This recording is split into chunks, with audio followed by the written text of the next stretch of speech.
अब इसे हम जो है ऑनटू फंक्शन में जैसे दिखा रहे थे वैसे भी दिखा सकते हैं। क्या कर रहे थे आप, यहाँ से लिखने की बजाय आप ऐसे भी क्वेश्चन को समझ सकते हैं। क्या था सेकंड वाला कि हम ऐसे भी दिखा दे, जैसे हमें क्या दिखाना है, इनटू फंक्शन दिखाना है। तो कई बार इसे इस तरीके से भी समझाया जाता है।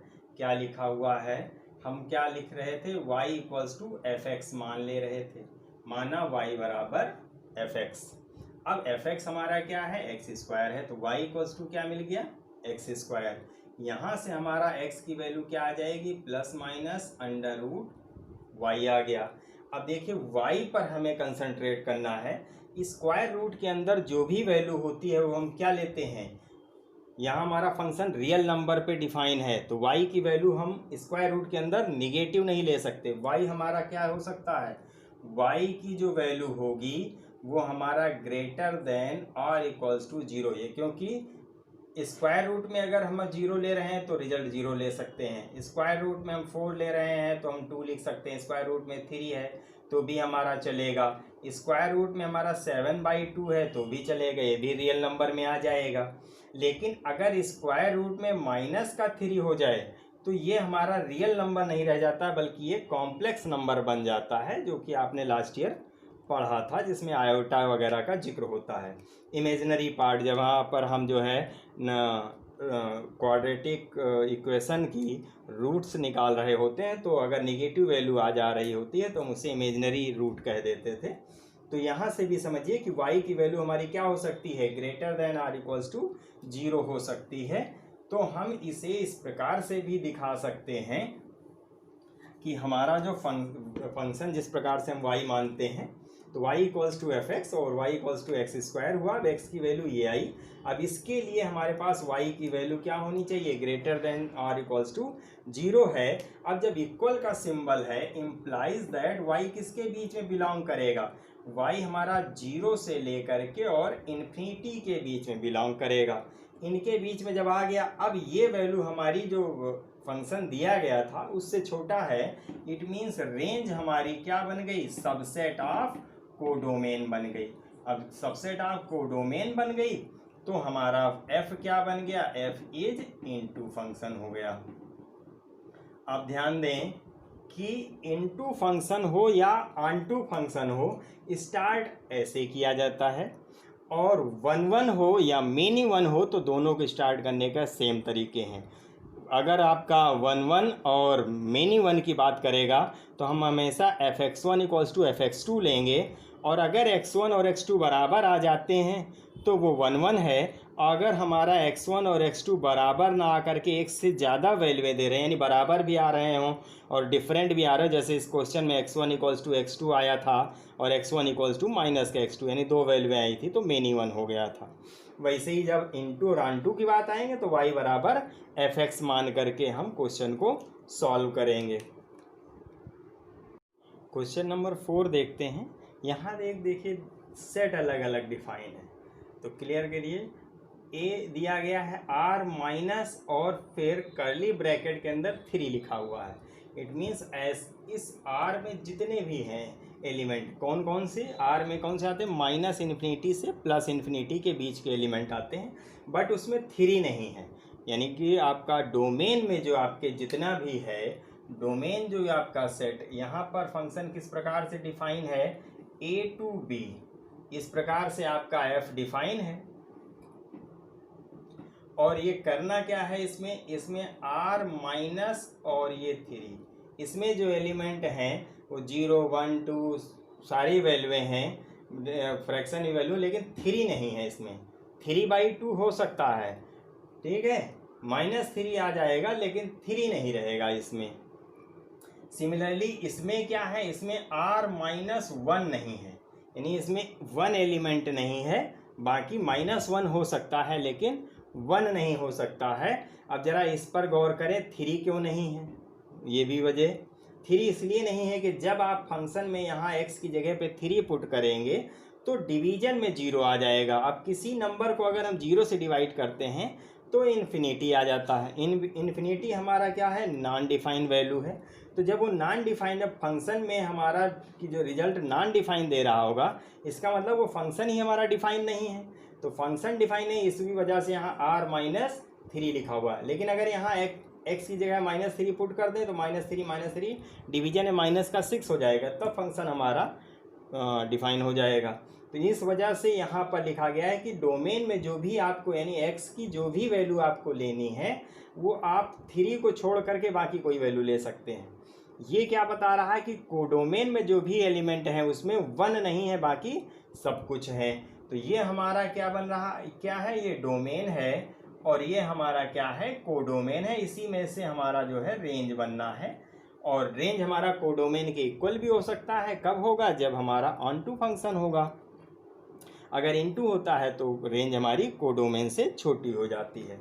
अब जरा देखेंगे कि fx को जब हमें पहले इसमें क्या प्रूफ करना है, 1 प्रूफ करना है, फिर ऑन टू प्रूफ करना है। तो 1 प्रूफ करने का तरीका आपको बताया है एक क्वेश्चन में, सेम वही तरीके से हम इसे सॉल्व करेंगे। तो पहली चीज हमें इस क्या प्रूफ करनी है, इसे प्रूफ करना है 1 फंक्शन। तो 1 फंक्शन दिखाने के लिए सबसे पहले 2 एलिमेंट हम लोग मान लेते हैं। माना x1, x2 बिलोंग्स टू, किसमें बिलोंग कर रहा है, r-3, इसको बिलोंग कर रहा है। फिर अगली चीज क्या मान लेंगे हम, fx1 इक्वल्स टू fx2 मान लिया कि ये हमारे बराबर हैं।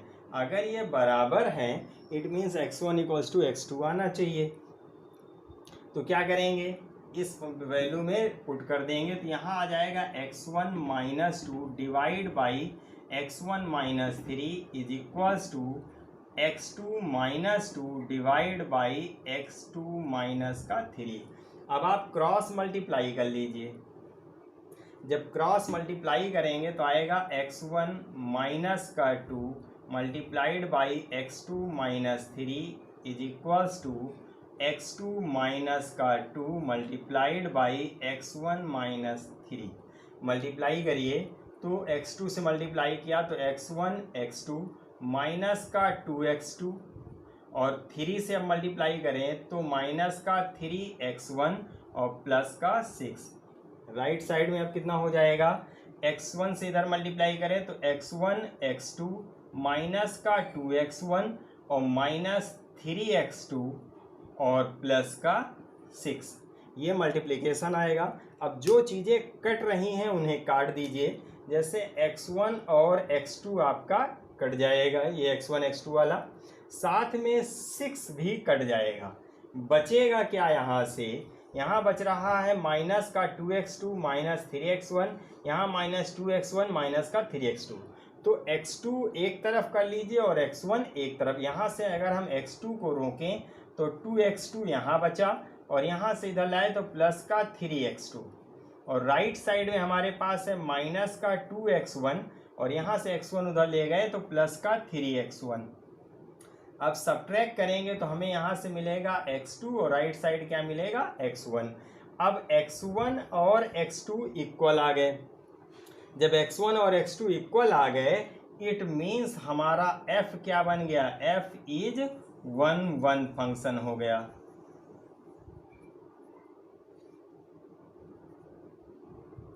नेक्स्ट अब क्या प्रूफ करेंगे इसमें हम, अब इसे प्रूफ करना है हमें onto function. Onto function के लिए हम पहले y बराबर fx मान लेते हैं, फिर fx की वैल्यू रख देते हैं। तो y बराबर आएगा x - 2 डिवाइड बाई x - 3। अब इसको x के लिए सॉल्व करें तो क्रॉस मल्टीप्लाई करेंगे तो यह आ जाएगा y ब्रैकेट में x - 3 is equals to x - 2। अब यहाँ से आ जाएगा xy - 3y is equals to x - 2। x को इधर ले आइए तो xy - x is equals to 3y right में जाएगा तो 3y और -2। यहाँ से x कॉमन लेंगे तो ब्रैकेट बचेगा y माइनस 1 और राइट साइड में 3y माइनस का 2।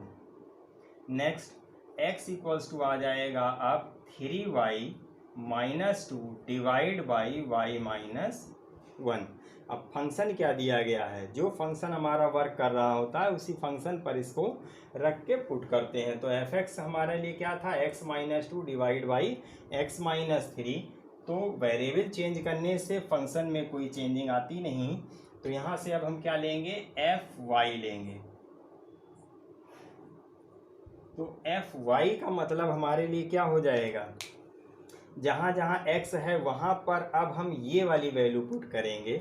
तो ये वैल्यू हमारे लिए क्या आ जाएगा, यहाँ लिखेंगे हम, यहाँ लिखेंगे F 3y minus 2 divide by y minus 1।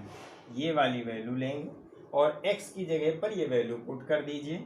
तो x की जगह पर जब ये वैल्यू पुट करेंगे तो ऊपर क्या आ जाएगा, x माइनस 2 है, it means 3y minus 2 divide by y minus 1 और माइनस का 2। ये वाला x माइनस 2 और x माइनस 3 है। फिर यहाँ नीचे आ जाएगा 3y minus 2 divide by y minus 1 और माइनस का 3। अब देखें ऊपर और नीचे एलसीएम लेंगे। ऊपर है भी एलसीएम y माइनस 1, नीचे भी एलसीएम y माइनस 1 ही बनने वाला है। अब जब एलसीएम लीजिए तो ऊपर रहेगा ये 3y माइनस का 2 और माइनस 2 से y को इसको मल्टीप्लाई करें तो माइनस का 2y और प्लस का 2। नीचे 3 से मल्टीप्लाई होगा तो ये हो गया 3y माइनस 2 माइनस का 3y और प्लस का 3। अब ये y माइनस 1 और ये y माइनस 1 दोनों कैंसिल हो जाएंगे। और ऊपर देखिए क्या क्या कैंसिल हो रहा है, यहाँ पर 2 कैंसिल हो रहा है, यहाँ 2 कैंसिल हो जा रहा है और यहाँ पर ये वाला y माइनस 1 ये वाला y माइनस 1 कैंसिल हो जाएगा। तो अंश में आपके पास क्या बचेगा, 3y में से 2y जाएगा तो केवल y बचेगा और नीचे 3y कैंसिल हो जाएगा, 3 में से 2 जाएगा तो 1 बचेगा और y माइनस 1 हर वाले ख़त्म हो चुके। तो यहाँ रिजल्ट कितना आ गया, y आ गया। अब अगर ये कंडीशन आ जाती है तो f हमारा कैसा हो गया, onto, f is onto function. तो क्वेश्चन को सॉल्व करने के तरीके पर आप ध्यान रखिएगा। अब ध्यान दीजिए बातों को, आपकी एक्सरसाइज में ये 4 क्वेश्चन ही ऐसे हैं जो 1 into और ऑन टू मेनी वन के प्रूफ करने वाले हैं। बाकी जो क्वेश्चन दिए गए हैं उन क्वेश्चन नंबर जो 5 है वो आपकी बुक में सीधे सॉल्व है और शेष जो क्वेश्चन है वो या तो आपका संयुक्त फलन वाले हैं या फलनों के व्युत्क्रम वाले हैं। ठीक है, यानी एफ इनवर्स दिया गया है के साथ में रिलेशन दिया गया है या गॉफ दिया गया है या एफ ऑफ एफ इनवर्स दिया गया है। तो ये जो 2 टॉपिक हैं ये आपके से हटाए जा चुके हैं। तो ये जो चीज़ें हैं इन्हें हम अब, ये आपका चैप्टर कंप्लीट हो गया है। कौन कौन सी चीज़ें हट गई हैं ज़रा ध्यान दीजिए। फलन वाले में से एक आपकी पहली चीज़ हटी है संयुक्त फलन, जिसे कंपोजिशन बोलते हैं, कंपोजिशन ऑफ फंक्शन। ये चीज़ हटा है जिसमें हम गॉफ, फॉग या एफ ऑफ एफ इनवर्स इस प्रकार से जो दिए गए होते हैं ये हटा दिया गया है। दूसरी बात जो हटा दी गई है वो है फलन का व्युत्क्रम, ये हटा दिया गया है। एफ इनवर्स वाली चीज़ ये अब हट चुकी है। ठीक है, इसके बाद अगला चैप्टर जो आपका है, चैप्टर जो आपका 3rd है, ये है आपका बाइनरी ऑपरेशन। तो बाइनरी ऑपरेशन भी आपका हटाया जा चुका है, ये भी आपका कैंसिल हो चुका है। बाइनरी ऑपरेशन द्विआधारी संक्रियाएं जो आपका है, द्विआधारी संक्रियाएं, ये चैप्टर हट गया है। आप लोगों को जो है हमने भेजा भी था और आप चाहें तो गूगल पे सिलेबस देख सकते हैं जिसमें से बाइनरी ऑपरेशन कम्प्लीटली हट गया है। तो चैप्टर जो आपका चैप्टर नंबर 2 है आपका ये बाइनरी ऑपरेशन।